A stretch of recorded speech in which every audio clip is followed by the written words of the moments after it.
Thank you all for coming. I want to call this piece The Assassination of Gaddafi, the War on Independent African World Leadership. The continuous war on independent African world leadership, because that is what's happening.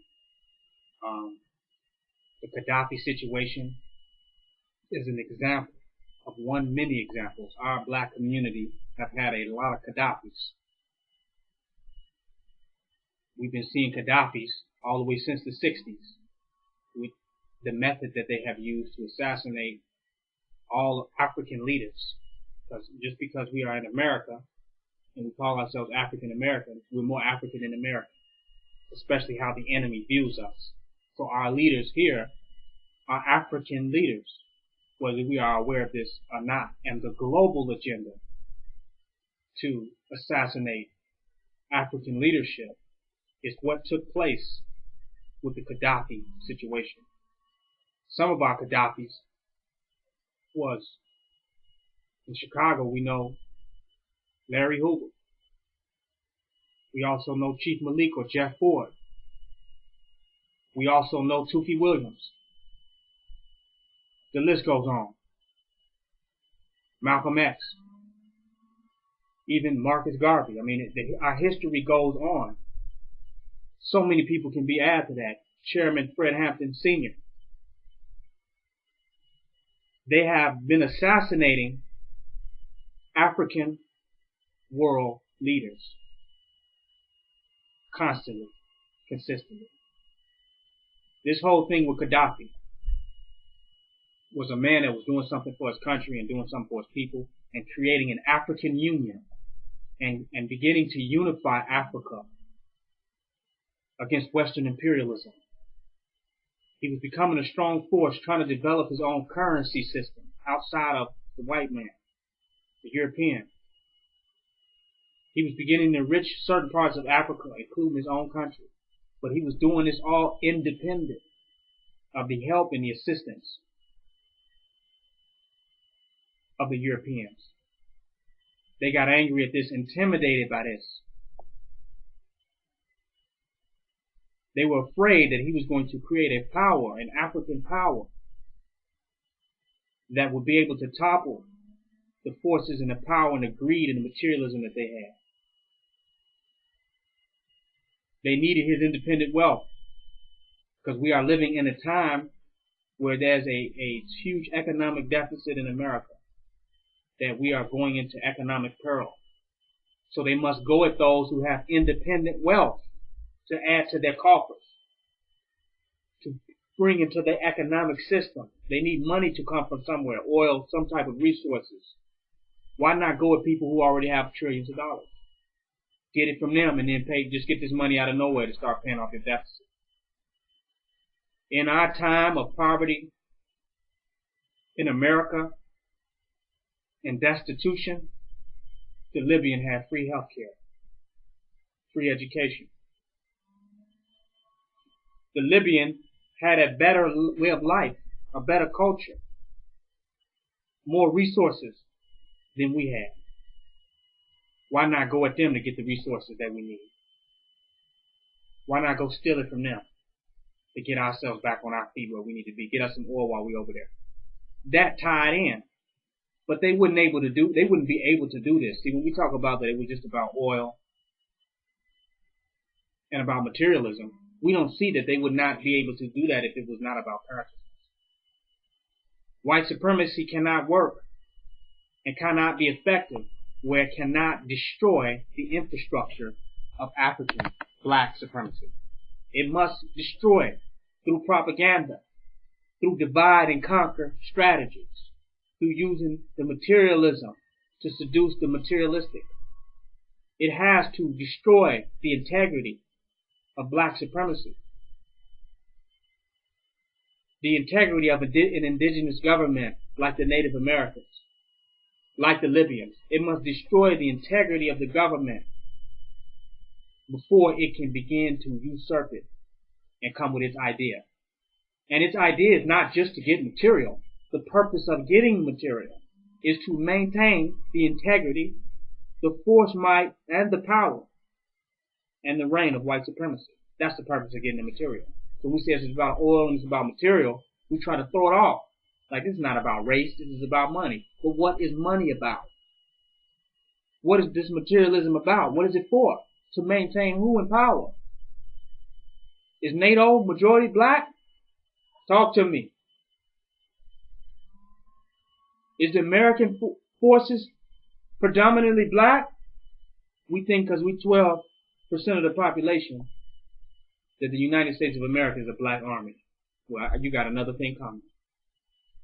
You got another thing coming. The amount of black soldiers with the forces of NATO, with the forces of the United States, would be like a raisin in a cup of milk. Literally, that's how white, predominantly white, these forces are. So these interests is in the maintain of white supremacy over all the black and indigenous African people of the world, and any other entity, like Mimi Fuller said, non-white, talking about the Arab. I say semi-white or mulatto, but non-white according to Mimi Fuller. They don't want to see any non-white entity or any entity that is not backed by capitalism or Western imperialism to rule. That's just the reality. That's the bottom line. They don't want to see them come into power. Otherwise, they would saw the wealth of the Libyan and the wealth that the Libyan has as their wealth and felt a sense of wealth in conjunction with them, but they didn't. They was intimidated. They didn't want to see them independently wealthy. Gaddafi was independent from their world democracy, their world democratic distribution of wealth and resources, called Security Council, called United Nations. Their world democracy to distribute the resources to maintain the institution of global white supremacy. He wasn't a part of that. He wasn't even in the bed with the Arabs and the Saudis and the rest of these Arabs. He had no part of that whatsoever. So they had a problem with him. They had a problem against him being against white supremacy and supporting the African people. Now, they are attacking any type of world leadership that can rise up to overthrow and get the power to take them down. Any of those leaderships are under attack. Now, something specific about this leadership, though, because when I talk about leadership, I'm not just talking about a legislative process. They say we got to vote to determine who our leaders is, and they're talking about setting up a democracy in Libya for them to vote, as though they can choose who leaders are. I got to go in now. They can choose who puppets are, but they cannot choose leaders. Leaders are natural incarnations, avatars.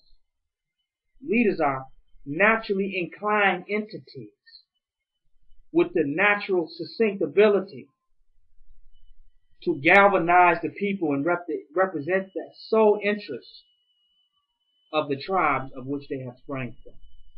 These leaders are a process of natural selection, where they are born with the intelligence, the capability, the type of seership, and the type of courage, fearless, and bravery, the type of wisdom to know the distinction between themselves and their enemy. These specific leaders are born,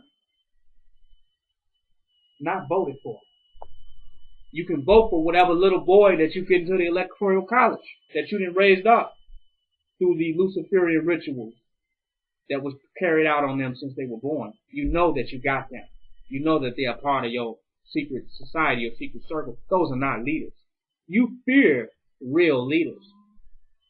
You fear the natural intelligence and the manifestation of supreme intelligence in tribalism, in genetic prototype, genotype. You fear this super intelligent manifestation of something that is so profound that it can overthrow and outthink white supremacy. You fear that happening. So you search out to seek and destroy it. Because your real enemy, no matter how many bums you have, you said you got drones, and you got different types of planes and different types of biological warfare, and all you talk about the CIA and the Central Intelligence, you know that nature is more intelligent. And that the intelligence can manifest in nature. Divine intelligence can manifest itself in human beings that will override all of your plots, all of your strategies, and all your attempts to stay in power. You fear this happening. And if they have a divine protection around them, a divine protection. Let me talk about divine protection. Even though Gaddafi's convoy was bombed and everybody with him was killed. It was bombed by a NATO plane. NATO killed Gaddafi's army that was with him. His loyalists that was with him. NATO killed them. Now they want to say that NATO didn't kill Gaddafi because he was still alive, because he survived a bomb that hit his convoy, and he was the only one to survive. Now come on. How was his convoy hit and he's the only individual to survive? Now, after he survived the destruction and the obliteration of the loyalties that was with him, they let him into the hands of the CIA rebels. I'm going in now. They let him go in the hands of these CIA-made rebels to kill him as a propaganda tool, to kill him in front of the people. But the bomb didn't kill him because of divine protection. And then the people killed him. But he had a divine protection to make it that far. How many times have you bombed this man's house? How many times have you tried to kill him and you have been unsuccessful? Why did it take so much, millions and billions of dollars, to kill one man? What does it have to say about the nature of this type of man that existed with this intelligence that was beyond all the foolishness of the entire Libyan society? And I make no apologies in saying that. That he was able to do in the era of his time, in the elevation of the Libyan society, damn near more than was ever done for the Arab society since the Prophet Muhammad, peace and blessings be upon him. I will go so far to make a statement like that.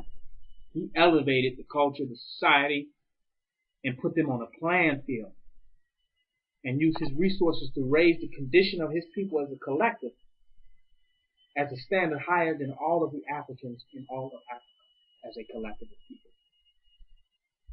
He did more for his people than any pale Arab out there.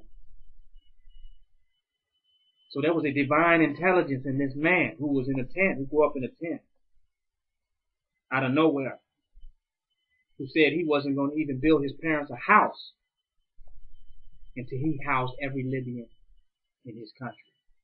Divine intelligence manifested. They say, oh, we don't need leaders today. It's not about leaders. You know, why are they telling you this? So that it will be about puppets. If it's not about real leaders, real people that is innately and genetically predispositioned with the temperament to overthrow the subjugation of white supremacy, if it's not about the incarnation of those entities, what the hell is it about? Is it about who the cracker chooses? Is it about the cracker's artificial intelligence choosing what will come to you as the image and appearance of divine intelligence? Because his artificial intelligence is all the technology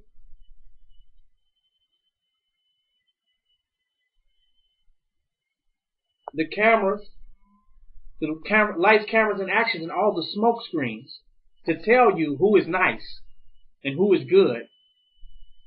Because your senses is turned off. Your sense of reality, your sense of what is real. So now he can tell lies to your vision, right? And tell you who is going to be your leader and who your leaders are. And these leaders are his puppets. And we call them leadership. But I call them led shippers. Not leadership, but led shippers. So, let's go to some situations that have happened. Some Gaddafi situations that has happened within our community, within us. Let's look at Dr. Malachi York, a man setting up an independent community, independent society, outside of the jurisdiction of white supremacy, creating his own economy, building houses for his people on his land in the manifestation of their ancient ancestors. Incarnated, divine incarnated being with light years of information and knowledge and the ability to actualize ancient reality in present day through what was in his DNA and through what incarnated in, through, and as him. What happened to this man? The same thing that happened to Gaddafi. They came with the same ploy and the same strategy. They have attacked world, independent African world leadership. Independent of what? Independent of white supremacy. Independent of being a part of their beast. If you're independent of that, you're under attack. Now, how have our people keep falling for it? This is what I want to challenge today. We keep falling for the same strategy every single time. We let them tell us how to think. We think like them. And when we think like them, the thoughts that we have work to destroy ourselves. These thoughts, well, some people said, now Gaddafi is gone. It's not a dictatorship anymore. It's free and it's open for all of the people. Whoever the people vote for. Even if they vote for a crack and put him up there. Let a cracker be the president of Libya, right? Whoever they decide, that's who should be there. So now the European is destroying the tribal strength of the Libyan people. Just like he wanted to destroy the tribal strength of the African people. So when he put a white person up there, European up there, then white people can come in, take over the land, rape the women, right? Get with the women, mate with them, and further help develop a mutanoid, non-black or non-white race that can be the workers in the labor class for the real white race, for the Europeans and the crackers. They're creating a race of Obamas, by mixing in with every other people on the planet. They are developing a non-race people to maintain their power structure. People that their only race is loyal to the mechanisms and the machinations of white supremacy. This is a race that is being bred right in front of us. This is tied into the political strategies that they are implementing on the world. So we had Dr. Malachi York building his own land and his own community as a leader. Many could not accept the divinity of what he manifested as and what he brought forth. Many of those who claimed that they followed him, they were filled with jealousy and envy, and they just wanted to be him, even though who he was not them. He was a particular unique avatar, an incarnated entity to do a particular work to help elevate us to a higher level of consciousness as a people. He came with that specific mission and work that could not be replaced by any big-headed materialistic Negro that just wanted to step up and say me, me, me, me, me, me, me. He had a specific work to do. Just to show the example, no one has duplicated. Everybody got on his costume. Everybody is getting behind the pulpit. Everybody got his books. Everybody got Nuwapu, the language, sound right reasoning.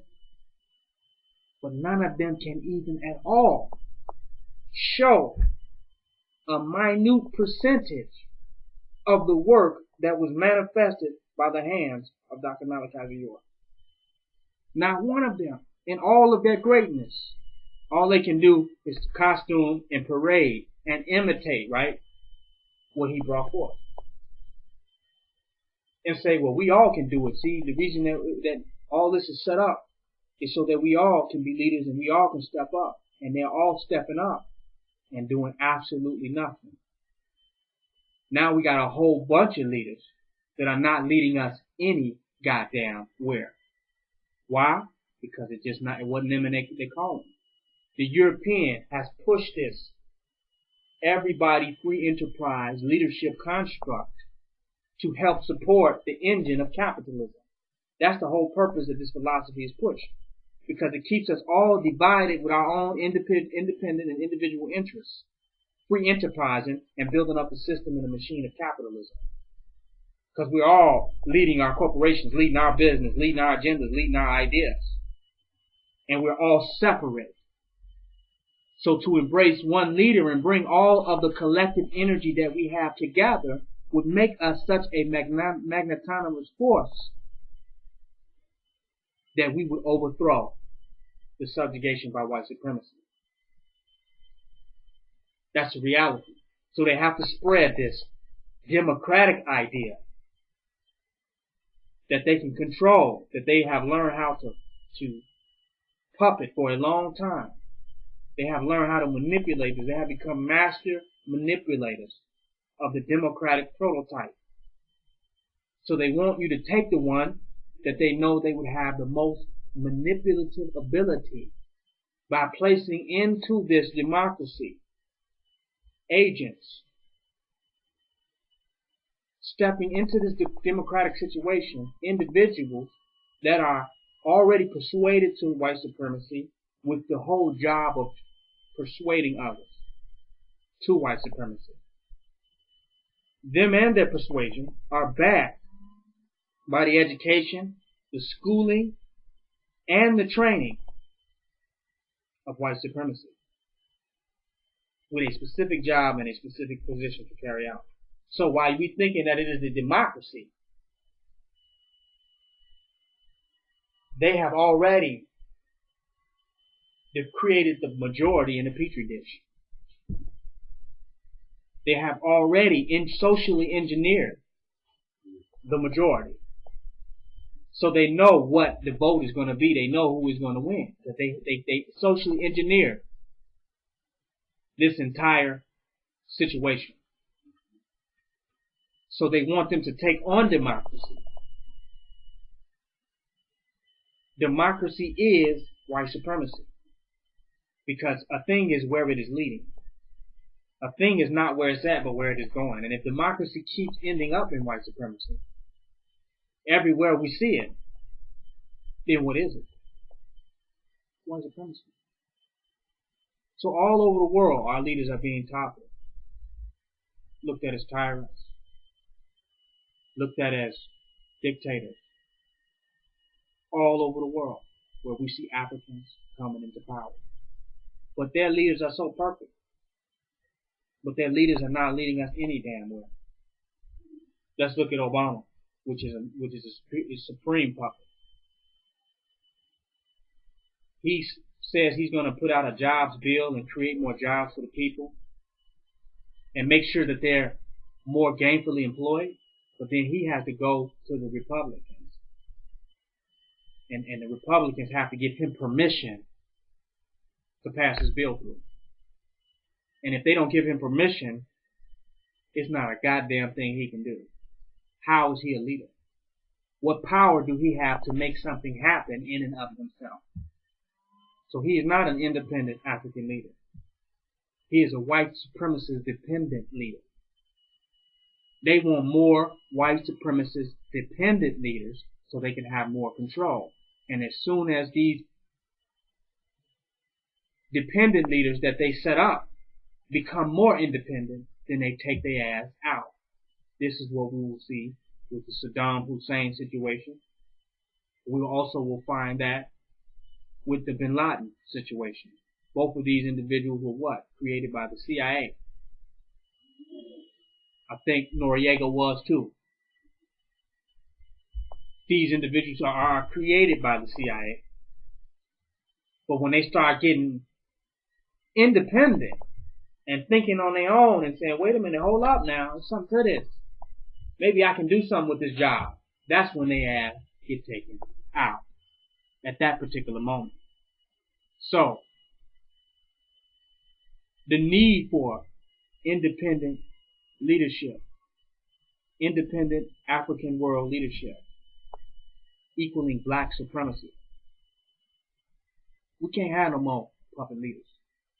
And we have to support those who manifest on this planet, who have our interests solely and independently in hand, and have the ability, the wherewithal, the consciousness to bring this reality into the manifest world for us. If we don't embrace that, then we're stuck dealing with the white man's world, which is the one that we're living in and walking around it with and having a problem with now. Who can bring another world into existence lest they come from another world? Lest they can remember another world? Lest they have come here from another plane? Only can they begin to manifest the reality of the plane from which they come from. That's a reality. Anybody can take on the title, but that doesn't mean they can do the work. The question is, who can do the work? Who is in the consciousness of being able to bring about the literal manifestation of the world that we want to live in? That is the world leadership that is under attack. The European is only buying himself time, because as that intelligence continues to manifest, he knows that there is absolutely nothing he can do about it. Because the intelligence speaks for itself as it is manifested. All of his methods and attempts to try to destroy it will all be completely futile. This is what he fears. He fears this anomaly. He fears this phenomenal, amazing manifestation of human intelligence with superior consciousness that will override absolutely every demonic action that he has done. That everything that he has put in place will be reversed and will be pulling apart. He fears the manifestation of that intelligence. He fears Einstein, the black Einstein. He fears that. He fears that the Einstein that helped him build the nuclear bomb was on his side. The Jew, the white boy. But he fears the black Einstein that will come up with a quantum bomb. I'm going in now. Not nuclear bomb, quantum bomb. When we start talking about quantum, we're now talking about consciousness. We're talking about the most subtle levels of matter, which is the conscious and spiritual reality of the material world. So an atom bomb is a bomb that will instantaneously transform all the consciousnesses that it will come into contact with at once. I'm going in now. When you drop this quantum bomb, it will holographically project itself and simultaneously end up everywhere at the same goddamn time. So it will explode in the mind of the cosmic universe, which is in everybody's mind on the planet at once. That's how fast it travels as intelligence. I'm going in now. Because we know subatomic particles are nothing but intelligence, codes. So this quantum bomb is holographic. As soon as it manifests, it's already there. It's already over there. As soon as it comes into existence, it's both particle and wave. As it manifests as a particle, it's a wave of consciousness throughout the whole planet. That is what black supremacy is. That is what black supremacy is. It is that quantum bomb. The quantum consciousness bomb that is exploding throughout the planet. Now, we have to stop taking on the white man's egotism. Stop being materialistically, independently, and individually egotistical. Because we ain't going to have nothing with this type of mentality. It is very survivalistic. It's a survivalistic, egoistic type of thing that's masking yourself as democracy. Let me give you an example. You have a town hall meeting. It's democratic. Everybody's putting in their opinion, but the meeting ain't going nowhere. Everybody just happy that they addressed their point. Somebody heard me, right? But we still have no resolution. But it's a very democratic situation because everybody can speak and everybody's voice can be heard. And even though we've heard everybody's voice, we ain't heard no goddamn body. Even though we've heard thousands of voices, like in a crowd, but we ain't heard nobody's voice. But the voice of the one, I'm going in, will be heard by the all, when the voice of the all was not even ever heard by one. That's how we know that that is the one. I'm going in today. When the voice of the one is heard by the all, when we couldn't even hear the voice of the all, or all of the all's voice, all hears the voice of one. That is world change and world transformation. Now a thing on the Gaddafi thing, dealing with materialism. One issue that our leaders have made is the materialistic issue. We keep promoting materialism as the solution. No one can out-materialize the thief because he got everybody's shit and his. So materialism can never ever be the solution. Consciousness is the solution, which is principle, precept, integrity, loyalty, devotion is the solution. Material makes people more materialistic, more individualistic, more about what they can have, more about their individualistic, egoist position in something. You give those people more material, give them the material they want, and you can split them up. You can tear up what they're doing in 24 hours by just going and putting some more material in. You can manipulate the internal infrastructure of it through the dissemination of material, whether people are materialistic. The problem is our leaders have pushed material, and they have failed by the image of the materialism that they have pushed. Give an example. The Libyan was envious of Gaddafi with the material that he had. Very envious of him. The Nubian was very envious of Dr. Malachi. The list goes on. Some would even say that Malcolm X was envious of the Honorable Elijah Muhammad. Some would even go to say these type of things. That through the promotion of the materialism, envy is built up. And as envy and jealousy is created, the devil can get in by manipulating the jealousy and the envy. We find that in the story of Cain and Abel.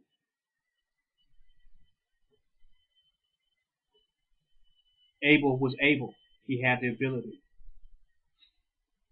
Cain was jealous of the ability of Abel being able. Am I correct? And by him slewing Abel, he was banished to the land of Nod, symbolic of sleep, where he can go to Nod forever and never wake up, to the realization of his own potential that was manifested in Abel. Abel's ability, or the fact that Abel was able, was symbolic and representative of the ability that was in Cain. I'm going in. When we see those that are great among us, that are brought forth to do something divine, we must back and support the mission and the message with all of our time, labor, energy, and resources. We do not have time to be jealous. We do not have time for our own inferiorities, our own feelings of inadequacies, to block something that is great for all of us, not just one of us. just because the one is doing it. It's for all of us, not just for one of us. And our envy and jealousy is in the one of us. It's overly concerned with one of us, when the one that is chosen to represent us is concerned for all of us. This story keeps playing itself out, and it has to come to an end. The white man says that we can create a better world through democracy. But we don't. We just vote on a worse world. The majority that may be ignorant, which the majority are ignorant, the masses of asses, those are who are going to rule the world. Listen to this. The majority will determine what type of world we live in. And we already know about the masses of asses. We know that the majority are ignorant, and that the divine, the wise, and the intelligent have always been the small few. So if you have a democracy, one that is ruled by the masses of asses, you will continue to have an uncivilized and savage world. This is a fact. The illusionist or the white supremacists of the world would have you believe that yes, we can. But no, he can't. And no, we can't. But somebody can. Somebody is meant, willing, determined, brave enough, intelligent enough to do it. And it's not Barack Obama. And no, we can't. We see what we have been doing for the last 400 years. And we see every society that the white man has ruled, has had input, and has been over fall to shambles. From Rome to Greece to Italy, everywhere that the white man has ruled, even Britain, all of their societies, their great ancient medieval societies, have all been destroyed and abolished due to the negatives and the weaknesses that lie inside of them. So it is not coming from a white mind. The new world, it has nothing to do with the white man and his leadership, ability, knowledge at all. And he knows this. The new world that people are crying out for is a world of supreme altruism, of superior altruism, superior giving, superior humanitarianism. No beast is capable. No selfish beast is capable of supreme humanitarianism. His nature is selfishness, survivalism, personal gain. This has been the nature of the white man. So the utopia that we're looking for is guaranteed to never ever be in the hands of the white man in any of his systems, because he has no historical records of proof of his ability to ever create any of them. The closest that we have got to communal societies of peace and harmony, we know, are African societies and African communities. If we look at the history of Africa, study our African histories and our African kingdoms and our African empires, how do the societies of Rome, Greece, the European societies fit with the amount of savagery, barbarity, and vanity going into that? So we know that the world that we're looking for can only come from the African mind, from the black mind and the black consciousness. That's not racism. That's a fact. The black man is in harmony with the universe. And only that which is in harmony with the universe can produce harmony in the universe.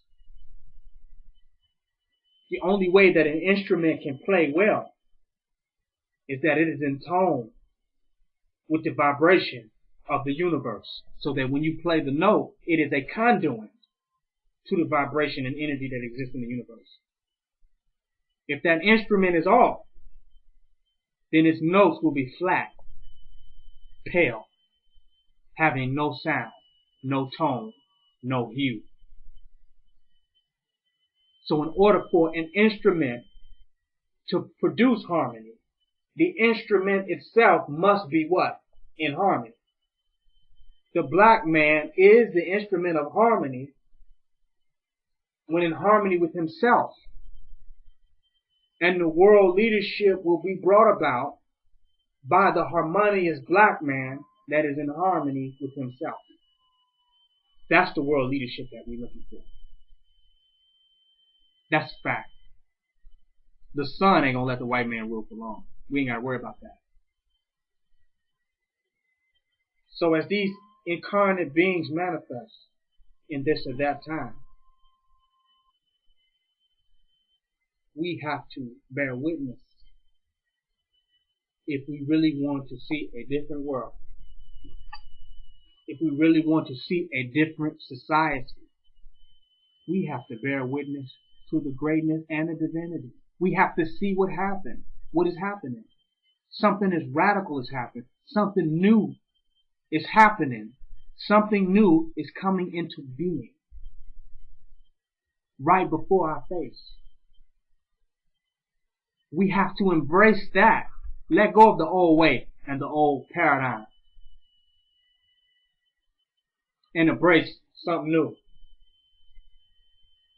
We have to get with that and galvanize. We say we won't change, but that the responsibility of change is backing that which is new, backing that which is newly formed, that represents the change that we want to see in the world. If we don't do that, then we can honestly sit back and say, we don't want change. Because we are only with what the old is and what's old that is going on. We got to get behind the new. We got to get behind the new ideas, the new leaders, the new people, the new consciousness that has manifested on the earth. We can't just read old books.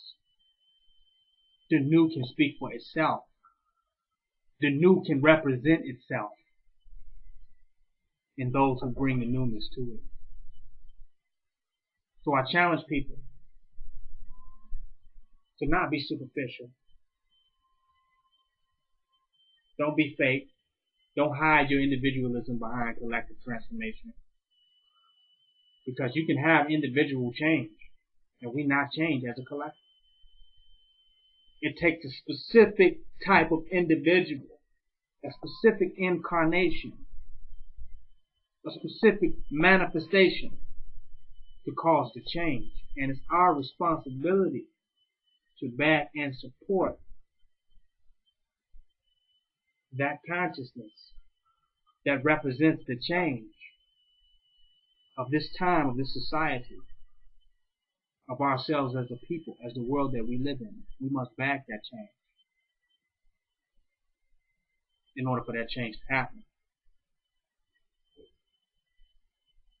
I'm challenging people.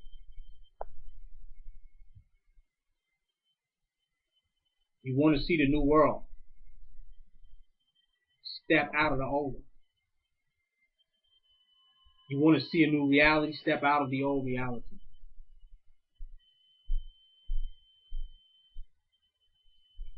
Black supremacy.